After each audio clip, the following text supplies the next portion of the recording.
Lots of things to do in the summertime. One of them is to get fit, another one's to go out climbing. Why don't we just kind of marry those two together right now as we bring in Keith and Jake with Summit Strength and Fitness. And Keith, of course, old hat at this, Jake, a new face here on the program. Welcome on in, gentlemen, and let's talk about Summit Strength and Fitness and what is the purpose? Is it just for people who want to climb?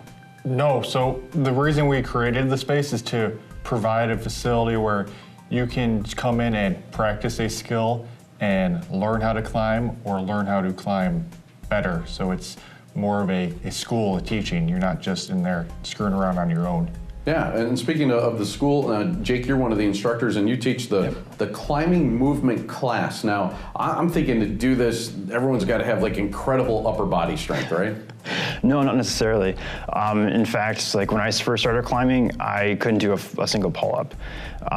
But with movement and proper technique, you actually don't need to be incredibly strong to climb well, and that's one of the benefits of learning proper movement with climbing. Yeah, so technique key, as it is, I guess, in a lot of sports. And speaking of a lot of sports, doing the climbing movement class, now does that help you in other sports, and just how can that help you, or just in life in general?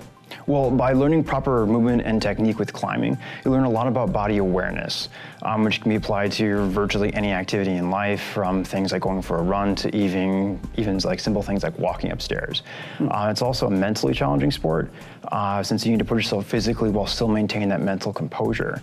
And since you do use your whole body in every muscle group, it's a great way to cross-train and get overall stronger. Now, Keith, I know you guys do a lot of strength training there and stuff like that as well. So what's your approach when it comes to strength training? So my background, I'm a certified strength and conditioning specialist. That's where I kind of got into climbing. But we approach it just like any other sport you would see. So first, I assess how you are moving. And we try to mobilize the big muscles and stabilize big muscles. So whether you're brand new to climbing, or brand new to strength and conditioning, or been doing it forever, we're going to break it down into the fundamentals and make sure you're moving properly before we start doing bigger lifts. And we try to make it as specific to whatever sport you're in there for. So we're not just training climbers. Ideally, you do come in to climb, but I still work with other athletes, and so we try to make it as specific as possible to your sport or activity. Very cool. And speaking of sports, is this one day going to become like a standard high school sport, climbing? Oh yeah, it's already starting to become that. Maybe not necessarily in where we're at, but not too far away from over in Milwaukee. There's more than 15 schools that have club climbing teams. So it's not too far off. It's getting close to us.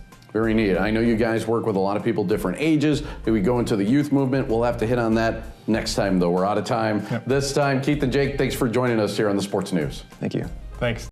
A special thank you to Conan Automotive in Stoughton for supporting local athletics.